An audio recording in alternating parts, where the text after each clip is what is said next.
Y a ella le damos la bienvenida, viene desde Tucumán, ha estado acompañándonos también a hacer una jornada de capacitación en nuestra ciudad, así que permanece en la misma, así que Elena Andión, un gusto recibirla, fuerte el aplauso para ella también. Y compartimos este momento que nos ha preparado. Bueno, muchas gracias en primer lugar por invitarme. Esta es la cuarta vez que vengo a esta ciudad de Río Cuarto. Vine la primera vez hace muchos años y después volví hace 4 años y bueno, ahora agradezco la invitación para poder compartir este tema que me costó armarlo porque tuve que pensar muchas cosas de la experiencia y poder ensamblarlas para poder hablar de consolidar estrategias para la seguridad del paciente en la práctica enfermera. Un poco ya Paula prácticamente nos habló mucho de seguridad del paciente. Así que yo, por suerte, lo enfoqué en control de infecciones más que en seguridad del paciente, porque hay algunas partes de control de infecciones que atraviesan de manera horizontal la seguridad del paciente, como higiene de manos, higiene hospitalaria y algunas prácticas que hacen que la infección baje. Porque con la seguridad del paciente se junta la calidad de atención. Y cuando las infecciones suben en una institución, se pierde calidad de atención. Si se pierde calidad de atención, seguramente el paciente, valga la redundancia, no estuvo seguro.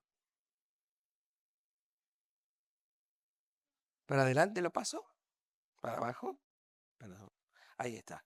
Entonces vamos a hablar de cómo hacemos para combinar el control de infecciones con la seguridad del paciente y con las prácticas enfermeras.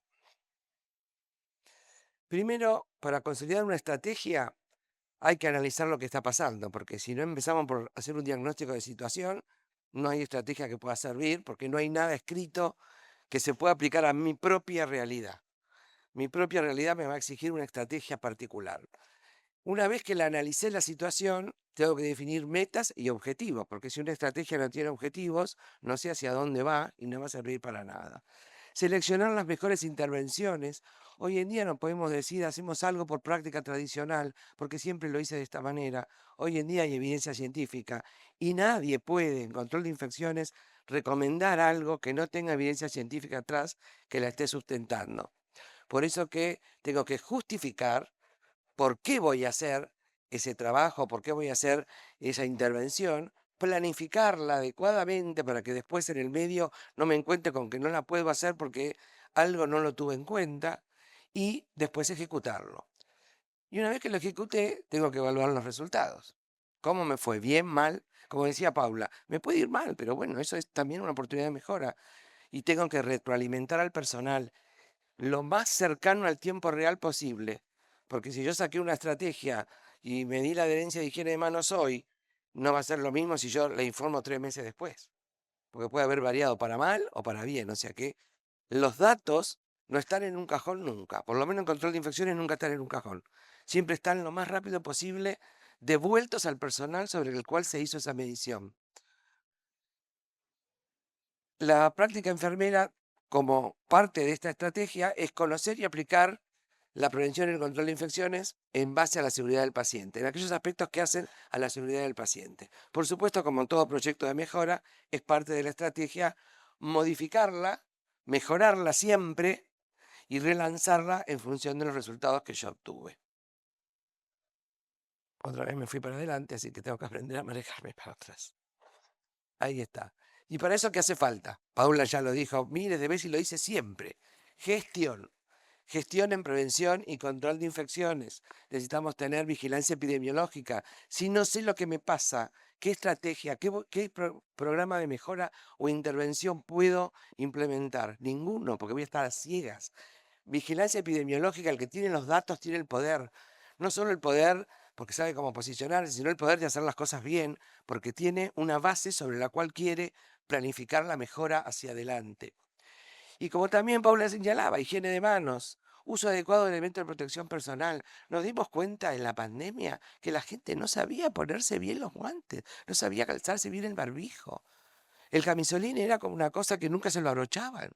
Era ponérselo porque decía que había que ponérselo. Pero si no está bien abrochado, no está bien puesto. No sirve de nada, es gastar un recurso. Lo mismo que el barbijo, si me lo pongo acá, o si me ato las tiras cruzadas y me queda un ángulo acá, no está bien puesto el barbijo. Entonces hay que también trabajar mucho sobre todo en lo que es precauciones estándar, en esto de la evaluación del riesgo, que las personas aprendan a evaluar el propio riesgo que tienen cuando no se ponen adecuadamente un elemento de protección personal. Trabajar en limpieza y desinfección, sobre todo el entorno del paciente, porque lo que tiene el paciente lo tiene el entorno, y el paciente que venga después, si eso está mal, lo va a tener también. Entonces, primer base, limpieza y desinfección del entorno del paciente. Después vamos a pensar cómo limpiamos el techo, el piso, el baño con otra frecuencia, pero el entorno del paciente es prioridad cuando uno analiza todo lo que es la higiene ambiental hospitalaria. Monitoreo y mejora significa medir siempre y ver si de ese resultado hacemos algo para mejorar. Capacitación y educación no puede faltar.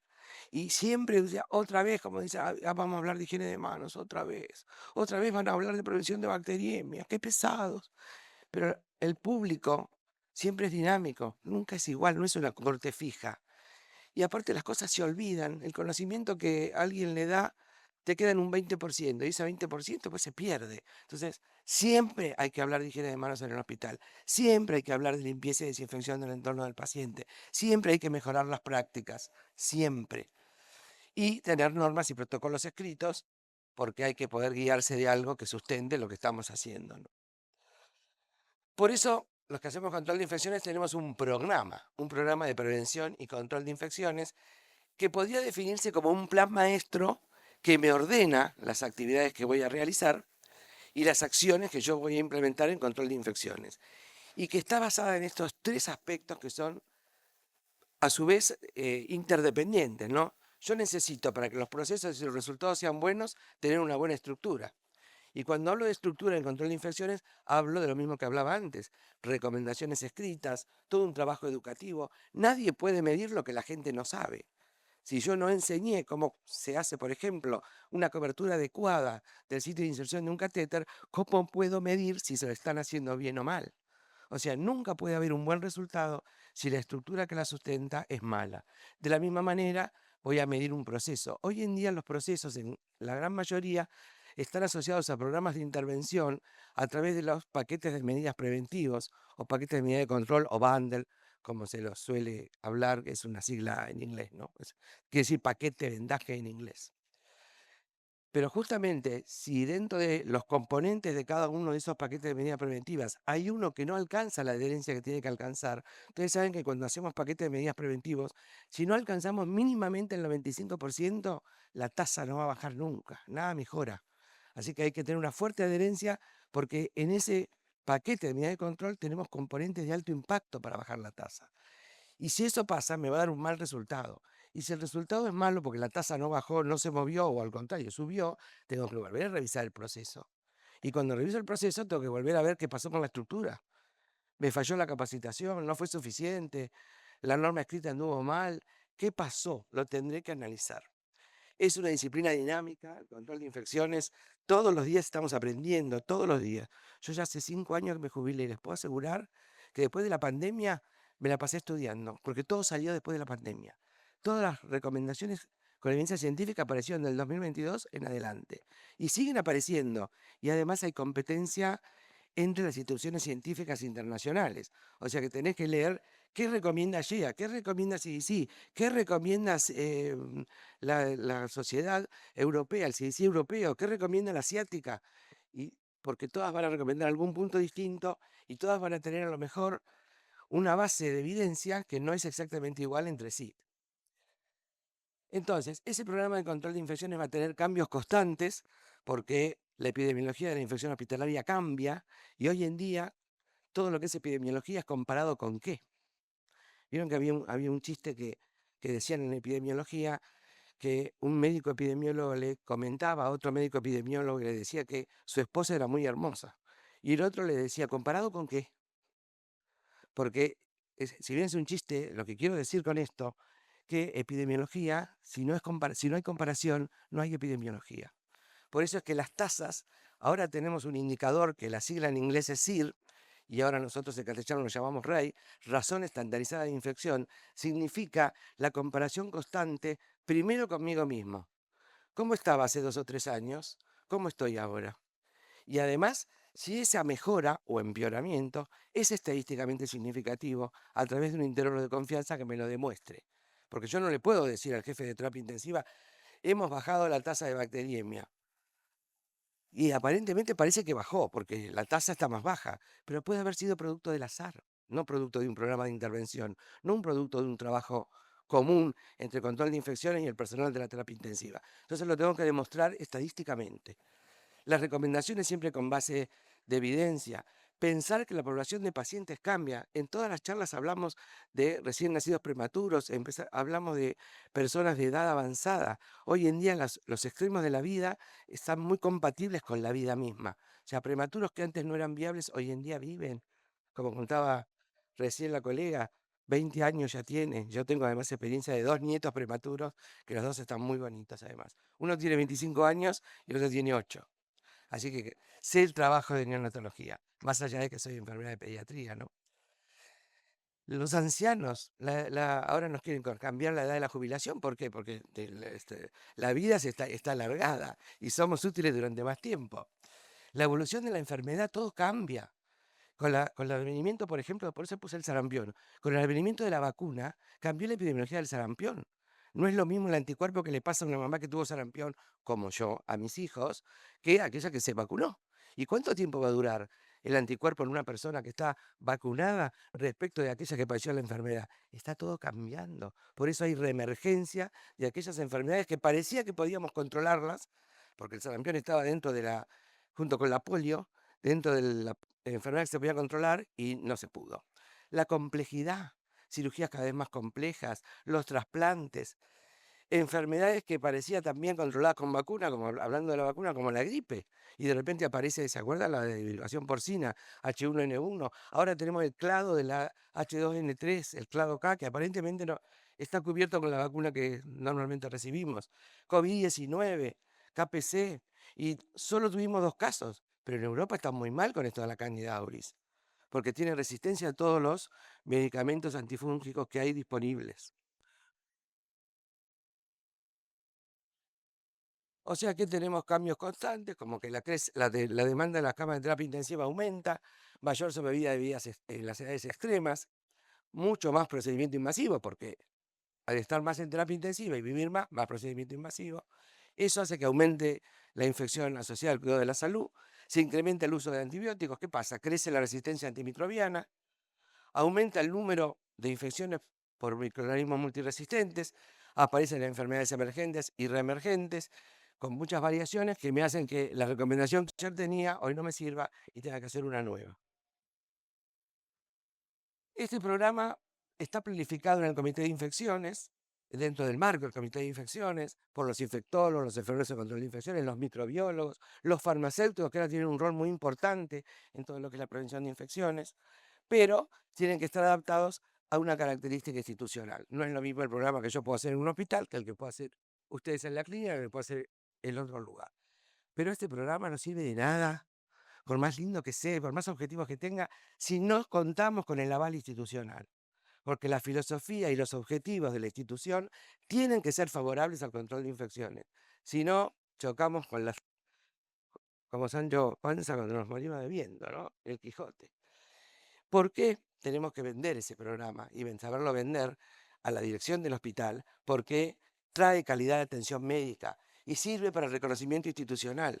Si yo soy una mamá que está embarazada y voy a tener familia y me entero que en esta neonatología tienen varios casos de bacteriemia por KPC, me voy a ir a otro lado. Porque yo voy a tener miedo de venir a este lugar donde se está sabiendo que hay muchos casos de determinada infección. Y eso atenta contra el reconocimiento institucional. Entonces ese programa va a tener metas y objetivos, asegurando que las actividades se desarrollen de manera sistemática, ordenada, y tengo que tener la capacidad de poder adaptar ese programa a los cambios que la epidemiología de la comunidad presente. Por ejemplo, cuando hubo la gripe H1N1, hubo cosas que estaban en el programa que hubo que dejar de hacer, porque había que entrenar y educar por eso. 2014-2016 vino el ébola. No sé cómo ustedes lo vivieron. No vino a Argentina, gracias a Dios, pero hubo que entrenarse para atenderlos, vestirse, todo un programa de capacitación, que hubo que dejar un montón de cosas que estaban planificadas para dedicarse a hacer eso que la epidemia de la comunidad y del mundo me estaba marcando. Y por supuesto, evaluar el programa a corto, mediano y largo plazo. ¿En qué se va a centrar el programa? La transmisión de infecciones ya está estudiada. Si bien hay muchas cosas que se pueden poner en un programa, hay 3 aspectos que no se pueden dejar de tratar, yo le diría en subprogramas dentro del programa. Uno es la higiene y desinfección diaria en el entorno del paciente, que no solamente tiene que estar escrita con lo que es la estructura capacitada, sino que hay que medir el proceso, hay que monitorearlo, hay que estar seguro que se está haciendo bien. Y monitorearlo siempre, porque la gente hoy la miramos, a mí me decían cuando marcaba las camas, ahí viene la que marca las camas. Porque ya se habían dado cuenta que yo iba con el lapicito de tinta invisible y la marcaba. Y entonces le preguntaban a los enfermeros dónde había marcado para ver si iban a limpiar ese lugar, no toda la cama por ahí. Entonces había que monitorear muy bien la situación. La adherencia a la higiene de manos, si no alcanzamos mínimamente, el ideal es el 100%, por supuesto, no tiene discusión, pero si mínimamente no alcanzás el 80%, no cambia nada tampoco. Por más que tengas buenas prácticas de otra cosa, no te funciona la higiene de manos, no funciona nada. Y la otra son buenas prácticas del personal de salud, son las prácticas de enfermería que venían a ser parte de esta presentación y que también, si no alcanzamos en los paquetes de medida de control mínimamente un 25% de adherencia, la tasa no baja.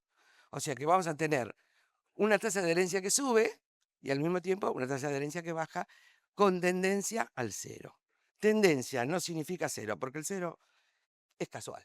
Mañana puede ser 1 o 2 otra vez. Y siempre vas a estar trabajando para tratar de llegar al cero. Bueno, vamos a ver un poquito de higiene del entorno del paciente, 2 o 3 cosas, para que quede claro que esta es una foto re vieja, es del año creo que 2001. Fíjense, cuando había aparecido, ¿se acuerdan? El primer coco malo, el enterococo resistente a vancomicina, que nos hizo empezar a pensar en la resistencia de los microorganismos a los antibióticos.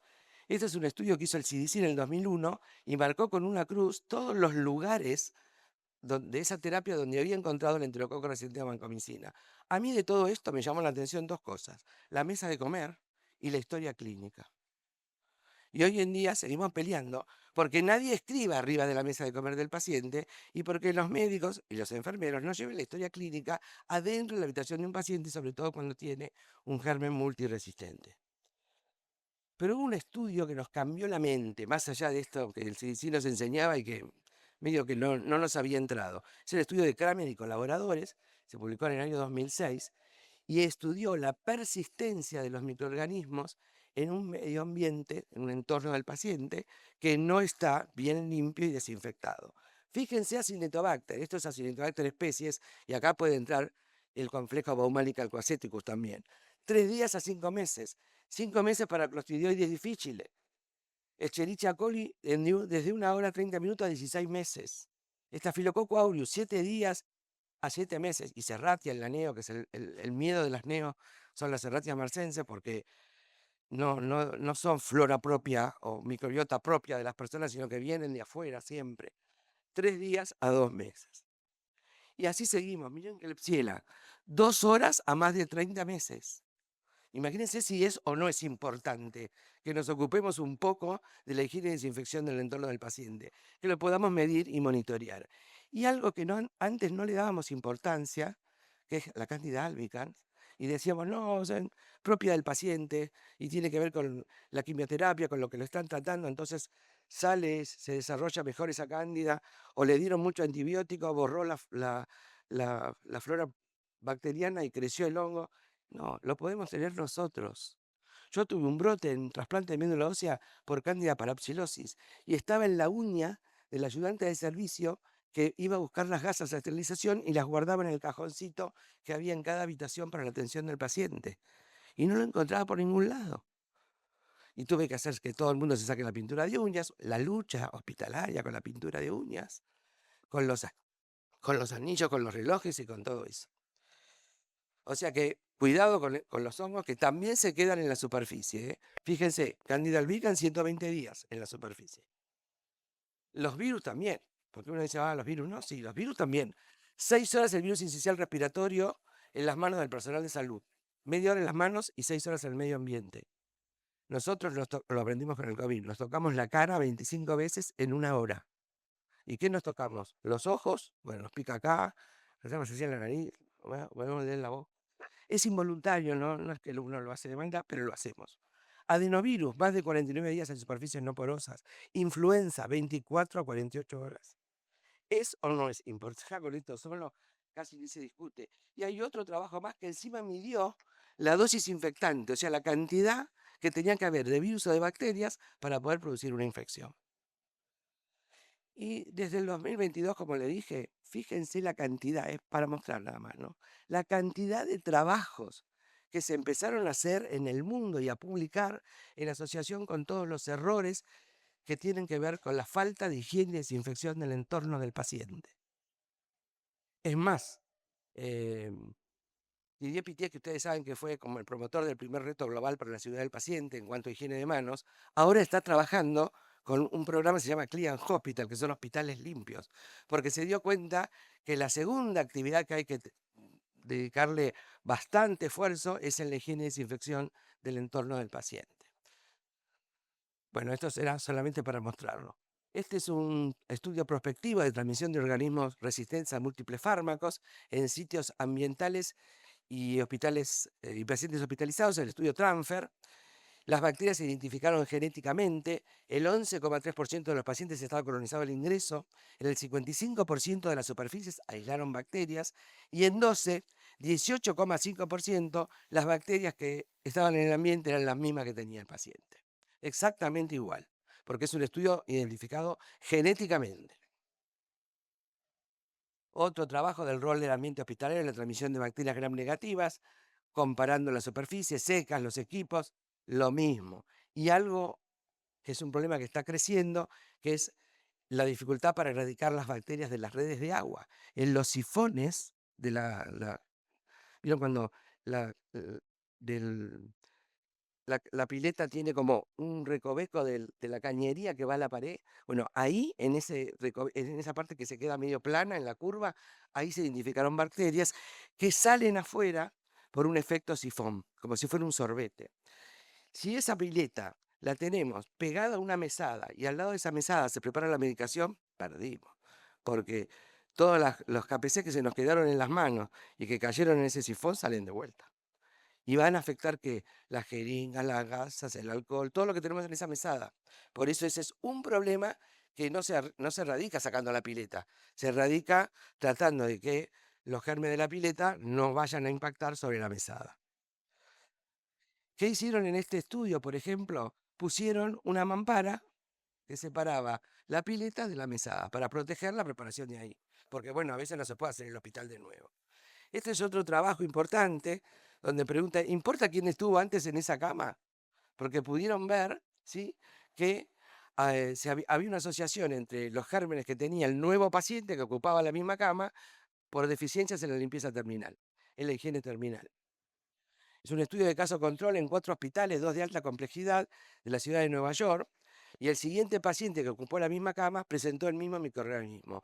Y lo mismo le pasó al que estaba en la cama de al lado, al compañero de la habitación. Así todo, cuidado cuando van a hacer cultivo de superficie, porque una cosa es que yo le haga marcas con una lapicera, que de vez en cuando use un luminómetro para ver la calidad. Con la lapicera veo la cantidad y con el luminómetro la calidad de la limpieza. Una cosa es que uno haga eso y otra cosa es que uno se ponga a hisopar superficies. Porque no tiene ningún sentido. El esfuerzo hagámoslo en limpiar y desinfectar, no en hisopar y ver qué hay, porque la verdad que es gastar dinero y no sirve. Solo estaría justificado estudiar las superficies ambientales cuando tengo un brote y puedo pensar que hay una relación entre el problema que me implica una higiene y desinfección mal hecha versus, ¿sí?, lo que tiene el paciente. Por eso los planes globales en este momento para preparación de futuras pandemias ya están reconociendo que la higiene es la primera línea de defensa para mitigar la infección, mucho antes que las vacunas, los antivirales y todas las demás cosas que hagamos, para evitar la transmisión por el medio ambiente. Y hay algo en el medio ambiente y en los entornos de los pacientes que no vemos, porque yo les pregunto, ¿ustedes tienen un protocolo de limpieza de bombas de infusión? ¿De los monitores? ¿Del saturómetro?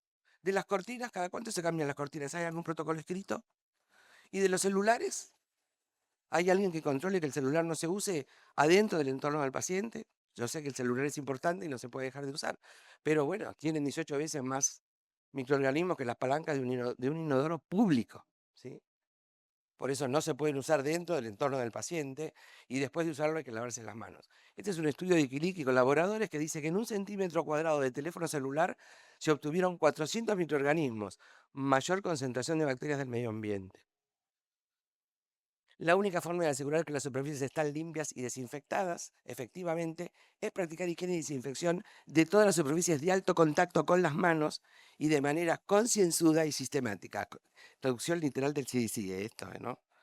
Por eso queda la palabra concienzuda que nosotros no usamos. Por eso hay que controlarla, monitorearla. Observación directa se puede hacer con una lista de chequeo, un marcador lumínico, tinta invisible y después una linterna con luz ultravioleta, utilizar un luminómetro y hacer algún cultivo de superficie en alguna situación muy, muy particular porque es muy caro este proceso. Acá tenemos en un hospital que me cedió una colega, Sabrina, de Bulacio Sabrina de Tucumán, cómo ellos lo estaban haciendo en una clínica 9 de julio, que es una clínica muy prestigiosa de la ciudad de San Miguel de Tucumán. Fíjense, hacían las dos cosas, marcación y uso de luminómetro, en todos lados, con un sellito que tenían. Y hasta en el dispenser hicieron la marca porque el dispenser también hay que limpiarlo y desinfectarlo. Y uno, pues, como que está ahí el dispenser, le cambia el contenido, pero no se le ocurre desinfectar el exterior. Por supuesto, todo lo que se hace en control de infecciones, seguridad del paciente, calidad de atención, pasa por esto, que es la estrategia multimodal, que no solo es para higiene de manos, es para todo, para la higiene hospitalaria, para los bundles, para todo. Cambiar el sistema, formación y aprendizaje, evaluar y devolver los resultados, retroalimentar, modificar los recordatorios del lugar de trabajo, porque la gente se aburre como en el cuadro del comedor de la casa, lo vemos tantas veces que a veces nos da ganas de cambiarlo. Bueno, acá pasa lo mismo, la gente ya el recordatorio tiene que ser algo que me impacte, que cuando lo vea me recuerde realmente. Entonces, cada tanto hay que cambiarlo y hacer uno nuevo. Nosotros en el hospital hacíamos concursos y la gente, para que la gente hiciera recordatorios y después los llevábamos a la fundación del hospital, los transformaba en un póster, en un flyer y después los usábamos para cambiar. Hicimos mucho en higiene de manos. Y por supuesto tiene que haber un clima institucional de seguridad. Si no tengo aval de la dirección del hospital que me deja hacer lo que yo le presenté en un protocolo, en un programa bien hecho, y que me deja que lo pueda hacer, no lo puedo hacer. Porque ¿cómo voy a medir la adherencia a la higiene de manos? Y le voy a decir a alguien que lo voy a observar durante 20 minutos a ver si cuando atiende a su paciente se lava las manos y el otro me va a decir, sí, hágalo. Tengo que tener autorización de la dirección del hospital, porque yo tengo que sentirme que puedo hacerlo. Y el otro tiene que sentir que tiene que dejar que yo lo haga. Entonces es una combinación muy importante para que los procesos sean exitosos. Por eso, cambiar el sistema, reconocer que la higiene hospitalaria es muy importante, monitorear en calidad y cantidad. Voy a pasar más rápido en virtud del tiempo. Total, esto le queda a ustedes y lo pueden dar cuando quieren. Formación y aprendizaje. Y algo que sería muy importante, y en eso compartir una línea de compartir con Paula, no sé dónde está ahora, pero con las dos pensamos lo mismo, que al personal de limpieza de una institución hay que certificarlo. Hay que formarlo, hacer que estudie, que aprenda, que rinda un examen y después certificarlo. Certificar porque el hospital no se limpia como en la casa, requiere una ciencia y de un arte diferente y por lo tanto hay que certificarlo. Y que entienda que su rol es importante para la seguridad del paciente y para la calidad de atención. Controlar los procesos, poner recordatorios en el lugar de trabajo, charlar con la gente que hace la limpieza, explicarle los errores que se detectaron, cómo puede mejorar, etcétera. Mostrarle que hay recomendaciones escritas a nivel internacional, como las del CDC, que publicó en el 2020, sobre la importancia de mantener un ambiente hospitalario limpio y desinfectado. Enseñarle, como ven acá, las partes que a veces no se ven. Y en esto es muy responsable la práctica enfermera, porque si yo me ocupo de todo lo que tengo que administrarle al paciente, ¿cómo puede ser que no me ocupe de que ese entorno del paciente lo hayan limpiado y desinfectado bien? Y ustedes saben que es lo más difícil. Los enfermeros no se quieren hacer cargo del entorno del paciente y de verificar que lo tiene que limpiar, lo limpie bien.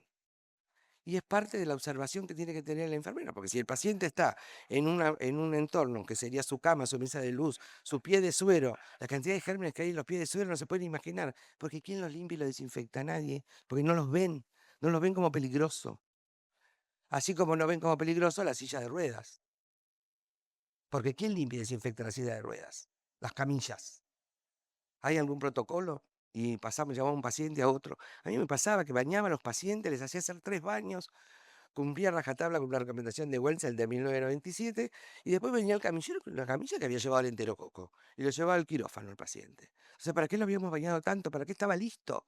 ¿Sí? Se podía contaminar en el viaje al quirófano. Esas cosas tenemos que empezar a mirar. Entonces, control de infecciones, seguridad del paciente, práctica enfermera. Fomentar el concepto de equipo de trabajo entre el personal de limpieza y el personal de salud.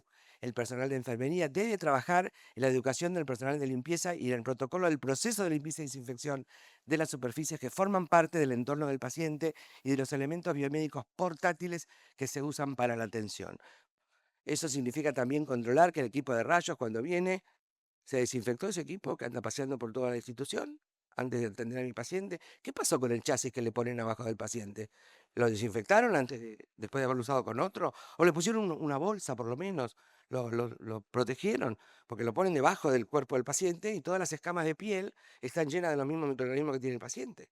O sea que ese chasis va contaminado y si hay un brote de Acinetobacter, yo lo he vivido, me ha pasado, el Acinetobacter va de cama en cama a través de ese chasis de, de rayos, del equipo de rayos. Por eso, como conciliación de estrategias, la enfermera de control de infecciones es un nexo educador y evaluador de ese proceso de limpieza y desinfección, y va a trabajar en educación y entrenamiento, va a seleccionar los productos que mejor le vengan a esa institución por su mobiliario, por su calidad, porque va a comprar un producto que rompa todas las cosas que hay en esa institución, que tiene que ser un producto bueno, que sirva, de buena calidad, va a analizar la literatura científica que le aporte ese laboratorio, va a estandarizar protocolos, va a monitorear la adherencia a la higiene hospitalaria y va a devolver resultados, va a retroalimentar. Son estrategias de buenas prácticas. Buscar líderes en el personal de limpieza es un arte, que ellos sepan que es un arte, requiere conocimiento, esmero y dedicación, pero también de parte nuestra, apoyo, integración, estímulo, agradecimiento. ¿Alguna vez le decimos gracias al personal que hace la limpieza y desinfección del hospital?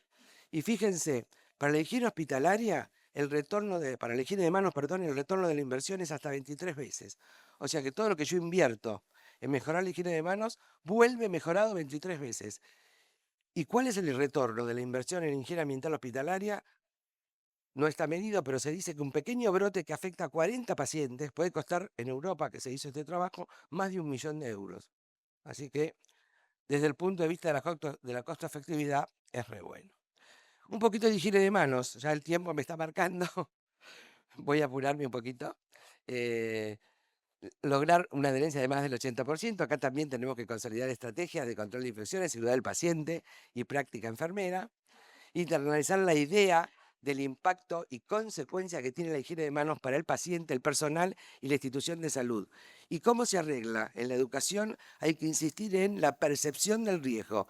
El riesgo, yo tengo que percibir el riesgo que si no me lavo las manos y atiendo a un paciente, lo estoy implicando a ese paciente. El riesgo de morir, el riesgo de infectarse.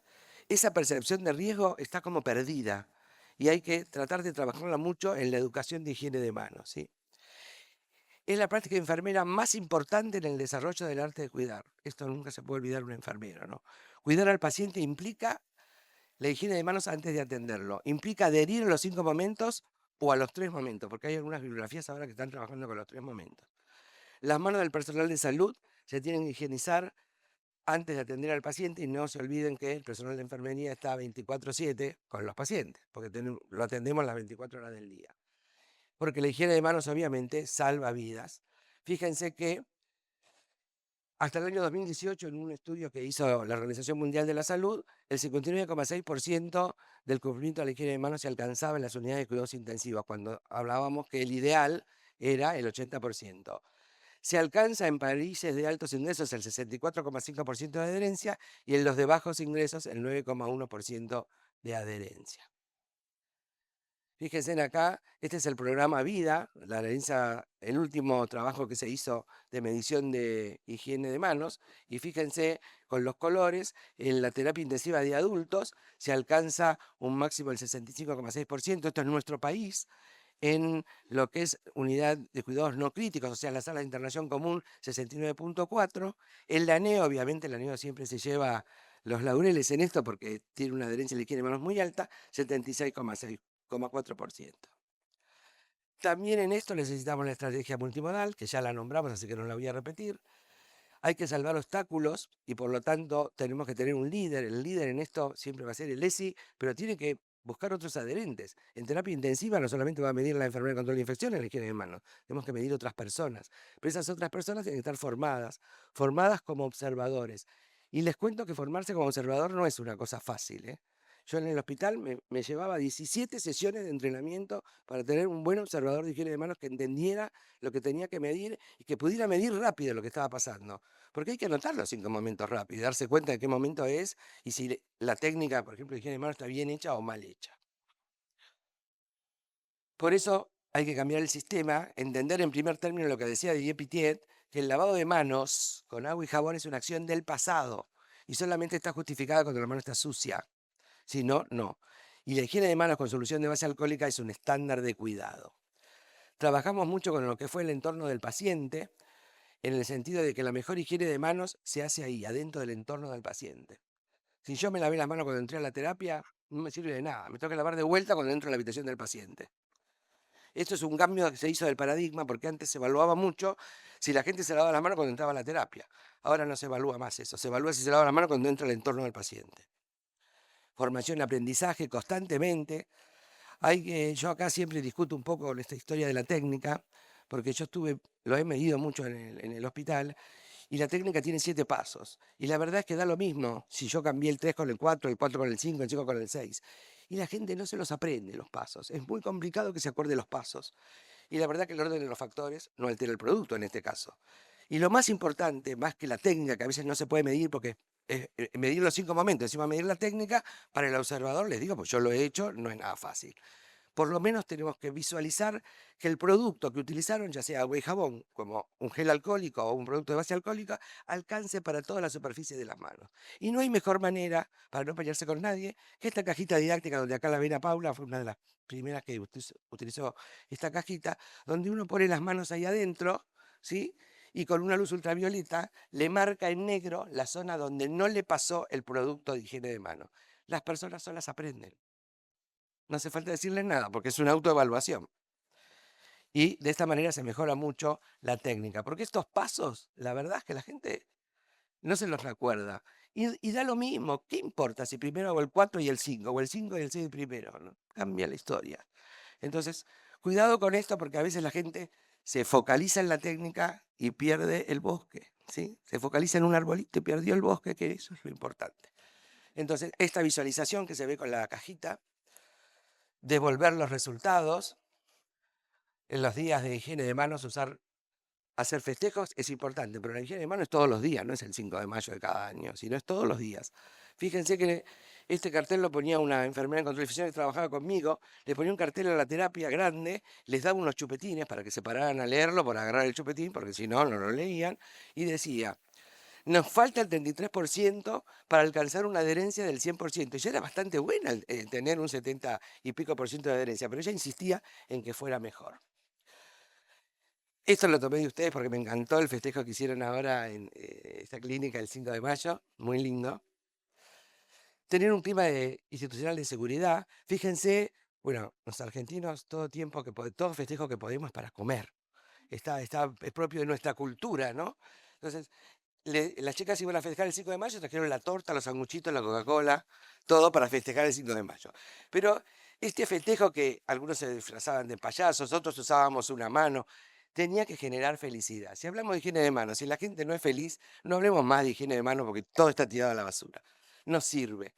Hay que trabajar en esto, o en los 5 o en los 3, lo que cada clínica decida, pero hay que trabajar en esto y generarlo con alegría, con felicidad. Este es un grupo de chicas franqueras, porque nosotros teníamos sábados, domingos y feriados en el hospital, entonces hicimos un curso de higiene de manos para el personal franquero y realmente logramos eso. Yo decía que fue exitoso porque por lo menos se sentían felices de participar en esto y después de convertirse en personas que iban a promover la higiene de manos. Entonces, la higiene de manos es costo efectiva.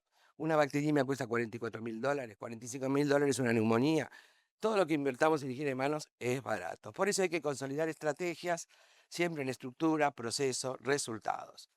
Y 2 minutos me tomo para hablar así rapidito de Bundle y cierro, que son los procedimientos invasivos, 95% de adherencia, si no, no cambia nada, como les dije antes. A ver, voy a pasar hacia lo más importante. Hay mucho que ustedes pueden buscar en internet de proyectos de aplicación de paquetes de medida de control, que son los españoles, de neumonía cero, bacteriemia cero, flebitis cero. Y hay algunos, creo que uno de ellos nombró Paula, sobre todo lo que es prevención de lesiones también, hecho en España. Algo que es muy importante, que tiene que ver un liderazgo. Alguien tiene que ser el líder. Alguien se cargó la mochila en la espalda de la mejora. Por lo general son los que enfermeros en control de infecciones. Pero tiene que buscar los observadores, los que ayudan en un lugar. Porque la terapia intensiva es el sol, por ejemplo, donde yo voy a aplicar el paquete. Yo soy un satélite que va dando vuelta. Yo ayudo. Pero si el personal que está dentro de la terapia no quiere mejorar y no quiere participar de la ayuda no va a llegar y nada va a cambiar. Siempre la tendencia es bajar, llegar al cero, pero esta diapositiva se la tomé a unos canadienses y es verdad. El cero, solo la Coca-Cola cero. No se focalicen en lograr la tasa cero porque no existe, por ahí hoy es cero de casualidad, pero mañana va a ser 2. Pero siempre tiene que estar la tendencia al cero, ¿sí?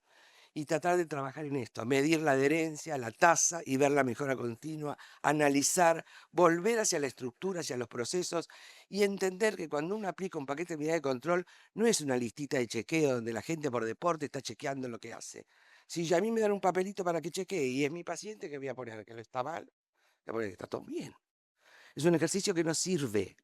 Por eso, cuando hacemos una aplicación de un paquete de medidas de control, hay que hacer lo que les decía antes, planificarlo, ver qué objetivos le voy a poner, hacer un seguimiento de si ese objetivo se está cumpliendo o no, si la tasa está bajando o no, si yo me propuse que baje en un 50%. Y si no lo logro, volver a mirar los resultados, volver hacia adelante, ¿sí? Todas las medidas son necesarias, todas van juntas, es como un combo cuando van a McDonald's o a algún lugar. Si vos compras una cosa distinta, ya el resultado es otro y la plata es otra que hay que pagar. Acá es exactamente lo mismo. Si todas las medidas del bundle no se cumplen, no vamos a lograr que la adherencia suba. Les recomiendo que lean estos comentarios de esta mujer, Carol Haraden, que fue la que en el IGI, Instituto para la Mejora de los Estados Unidos, ideó los paquetes de medida de control en primer término, junto con Berenhol y Peterson.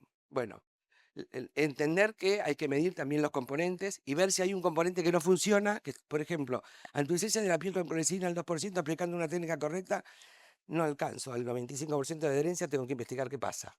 ¿Y cómo lo investigo? Con la gente de la terapia. ¿Por qué llegamos a esto? ¿Qué podemos hacer para mejorar? Es un trabajo conjunto, de todos para todos.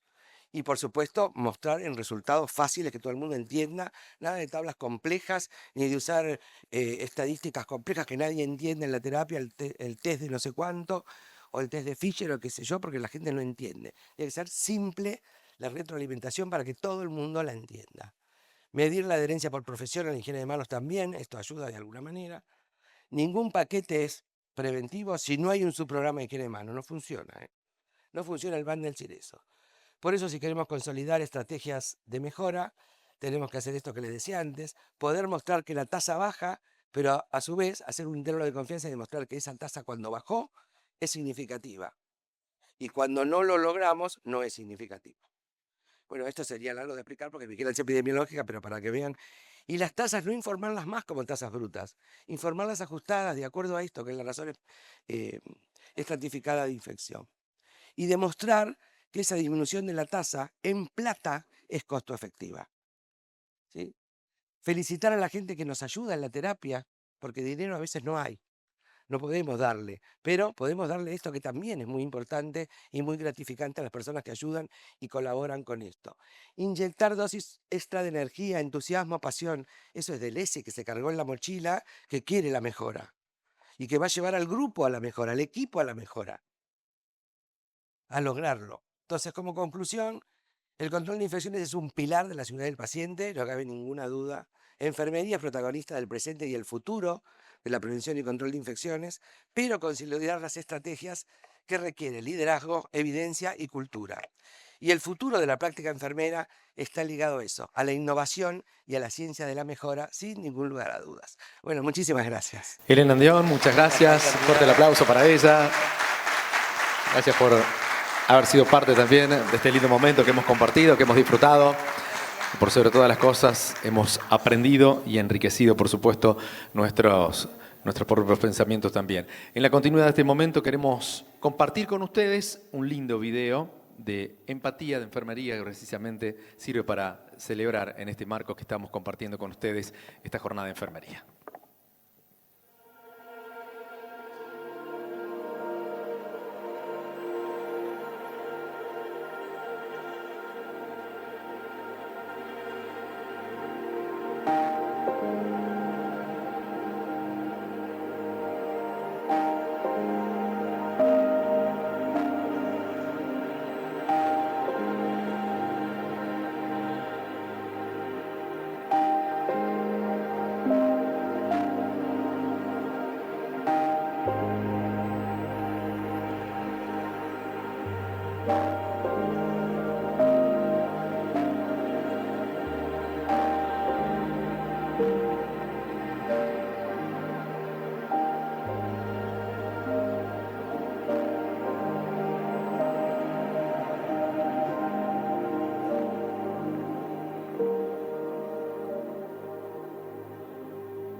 Momento para la reflexión fuerte, pero sirve un poco para que ustedes sepan también que están en todos esos momentos, están ustedes. Así que esperemos hayan pasado un feliz día y estén disfrutando de esta jornada y este aplauso es para ustedes.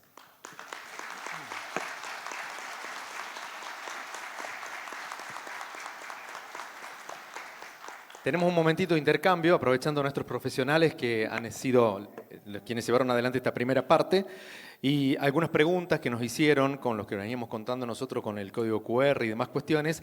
Así que la primera es para quien hace un ratito nos acaba de acompañar, Elena, le vamos a invitar a que tome nuevamente el micrófono. La pregunta es: higiene hospitalaria, ¿qué estrategia recomendaría para la capacitación cuando el servicio es tercerizado y con mucho recambio de personal?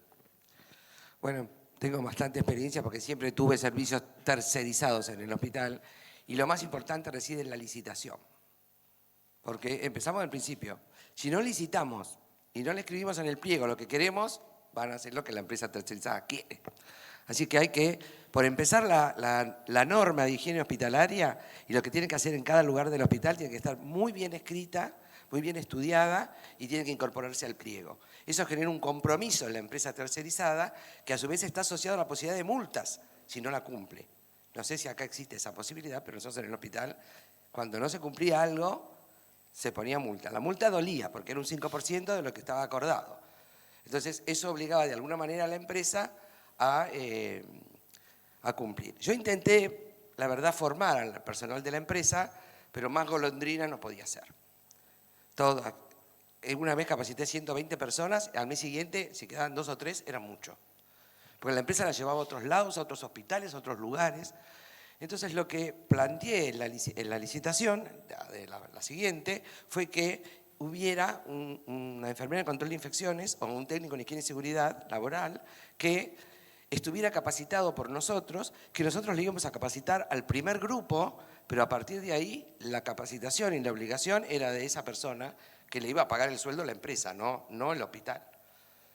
Y de esa manera, el responsable, cuando algo estaba mal hecho en limpieza o en higiene hospitalaria, era ese representante que se había puesto en la licitación y que tenía que poner la empresa. Y con él yo iba y hablaba, yo no hablaba con cualquiera, tenía que hablar con él. Había muchas cosas que surgir, porque si yo le decía que estaba mal una evaluación, suspendían a la persona. Hubo muchas cosas que pulir, bastante feas durante el tiempo, pero que finalmente las logramos pulir. El ideal no se alcanzó nunca, porque requiere de un trabajo de todos los días, de evaluar, de mostrar. Pero por lo menos pudimos controlar que la empresa hiciera lo que queríamos que hiciera. Porque cuando no le poníamos la norma en el pliego, limpiaba como se le ocurría. Los mismos trapos los dejaba retorcidos en cualquier lugar. Nosotros le pusimos que tenía que, como no querían comprar trapos de paños descartables para limpiar, entonces le dijimos, bueno, supónganse una terapia, 14 camas, entra con 14 rejillas para las camas, más 4 más para el staff de enfermería, el médico, etcétera, etcétera. Secas y desinfectadas. Y tuvo que hacer así, no quiso comprar descartables, tuvo que aumentar la dotación de sus rejillas porque le íbamos a controlar que entrara con las 14 rejillas más las 4 que tenía que usar para el resto. Y que cuando las iba usando, las pusiera en una bolsa que tenía en el otro costado del carro de limpieza, para que no las volviera a usar otra vez. Porque si no, sacaba la KPC de la cama de Juan y con el mismo trapo se la llevaba a la cama de Andrés. Y eso, digo cualquier nombre obviamente, ¿no? Y eso es algo muy importante en la transmisión de infecciones, sobre todo cuando hablamos de gérmenes multiresistentes. La rejilla que se usó para una cama no se puede usar para otra. Tiene que desinfectarlo en el medio y es muy difícil verificar el proceso de desinfección porque me tengo que parar ahí y mirar todo lo que hace. Y eso no se puede hacer todos los días. Entonces la indicación de que entrara con un paño seco y limpio para cada cama no sirvió. Sí. Paula, dale, sí, porque después viene una pregunta Voy a aportar para algo con respecto al plan de capacitación. El plan de capacitación tiene que estar registrado, chequeado, pero también tiene que estar firmado. O sea, las personas que se capacitaron tienen que firmar que se capacitaron, tiene que haber una evaluación de la capacitación, eso sí o sí, y por supuesto tiene que haber una planificación anual de la capacitación, no es solamente una sola capacitación, porque es como dice Elena, muchas veces rotan las personas, entonces es un compromiso entre la empresa y por supuesto la institución que contrata sus servicios. También es muy importante que en el pliego esté bien aclarado el producto que necesitamos en el hospital. Todos los hospitales necesitan productos de acuerdo a su epidemiología. Entonces, es muy importante también en el pliego asesorarnos de qué producto vamos a utilizar y dejarlo pactado. Porque si la empresa que yo voy a contratar me dice, no, ustedes se tienen que hacer cargo del producto, bueno, listo, perfecto. Ahora, si ellos se tienen que hacer cargo, lo tenemos que dejar claro. Y también tenemos que solicitar las capacitaciones sobre el producto que se va a utilizar para hacer la limpieza. No solo la capacitación de la empresa de ese producto, sino también tenemos que tener la ficha técnica y la ficha de seguridad, porque eso habla también de la seguridad que le vamos a brindar a las personas que trabajen en nuestra institución. Muy bien. Paula, para vos la pregunta, en el contexto de la multiresistencia, la vigilancia para el hospital es de suma importancia. En seguridad y calidad del paciente, ¿cuál es el aspecto legal hoy en día de la identificación y la comunicación de aquellos pacientes colonizados dentro de la institución? Wow, una súper pregunta. Bueno, es todo un tema. ¿Por qué? Porque legalmente nosotros tenemos que identificar para todos los pacientes con gérmenes multiresistentes, pero los que trabajamos en el ambiente privado sabemos que si se interna Paula Carrizo y en la puerta de la habitación dice paciente con KPC, nos pueden denunciar. ¿Por qué? Porque estamos avasallando sobre la privacidad de la persona. Entonces, cuando hacemos aislamientos para gérmenes multiresistentes en las instituciones de salud, tenemos que ser muy discretos, ¿sí? No pongamos aislamiento de contacto para germen multiresistente, pongamos aislamiento clase A. Aislamiento clase B, aislamiento clase C. Nadie sabe, nosotros solamente, el personal de salud, tenemos que codificar el tipo de aislamiento, porque sí es muy cierto que legalmente también podemos tener alguna demanda sobre por qué avasallamos la intimidad del paciente, o muchas veces nos pueden denunciar simplemente. A nosotros nos pasó un paciente que tuvimos que rasurarlo para colocarle un catéter y después nos terminó denunciando por desfiguración de rostro. Así que ojo con lo que hacemos, porque muchas veces creemos que estamos haciendo un bien para el paciente, pero si no tenemos su consentimiento, estamos complicados, ¿sí? Entonces, con respecto al aislamiento, es muy importante tener el ok del paciente para poner el cartel de aislamiento, a pesar de que es por su seguridad, por su familia y para nuestra institución, pero también es importante que conozca el por qué colocamos ese cartelito. ¿Saben qué pasa? Muchas veces el paciente cree que nosotros ponemos el cartel de aislamiento porque el paciente se contagió en el hospital. Y muchas veces el paciente viene ya con un germen multiresistente. Cuando hacemos vigilancia nos damos cuenta que los pacientes vienen con gérmenes multiresistentes, ¿sí? Entonces es un punto muy importante para tener en cuenta en las instituciones privadas. Muy bien, muchas gracias, Paula. Para la gente de Silma, Guadalupe, ¿sí? La pregunta, ¿la realización de accesos vasculares centrales ha mejorado en calidad y seguridad con la guía ecográfica? ¿Crees que los accesos periféricos tienen el mismo futuro en áreas críticas, por ejemplo? Bueno, sí, esa es la respuesta correcta. Sí, es muy beneficioso el uso de la ecografía, sobre todo en aquellos pacientes que están multipuncionados, digamos, ya no le queda ningún tipo de acceso, pacientes DIVA. Entonces, con una ecografía, ¿qué podemos ver? Observar la profundidad de la vena, el calibre de la vena, podemos elegir el acceso, el dispositivo que le vamos a colocar. Entonces es fundamental. Primero porque tenemos además éxito en el primer intento. En cambio, si lo hacemos a ciegas, muchas veces hacemos una primera punción, a veces una segunda punción y así sucesivamente. Entonces sí, como conclusión, es importante comenzar con el uso de la ecografía para la colocación también de catéteres periféricos. No en todos los pacientes, sino en aquellos pacientes que están ya con sus accesos totalmente destruidos. Entonces ahí sí, en ese momento es fundamental, y es fundamental la capacitación. Primero se tienen que capacitar, tienen que realizar capacitaciones, empezar a adiestrarse en el uso del ecógrafo, porque con una mano tenemos que visualizar la vena y con la otra tenemos que realizar la punción. Así que sí es importante el uso de ecografía o algún otro tipo de uso para poder verificar las venas.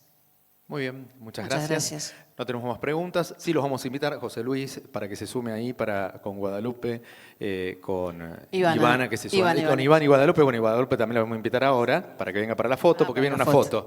Así que junto a Pablo y Elena, como para hacer una foto final de esta primera parte que hemos compartido de este lindo momento que estamos recorriendo por esta primera jornada regional de enfermería. Y nos vamos a llevar este recuerdo también de ustedes, de quienes llevaron adelante las primeras ponencias. Y con este aplauso para ellos, que ha sido un gusto y un placer que nos hayan acompañado. Vamos a marcar nosotros una pausa más larga, porque vamos a descansar para el almuerzo, les vamos a dar este tiempo. Les vamos a pedir retomar las actividades de la jornada puntualmente a la hora 13:10 aproximadamente para dar continuidad al programa previsto. Así que hasta esa hora tenemos un tiempo para distendernos. Muchas gracias a todos por esta primera parte y por ser parte de este lindo momento de estas jornadas.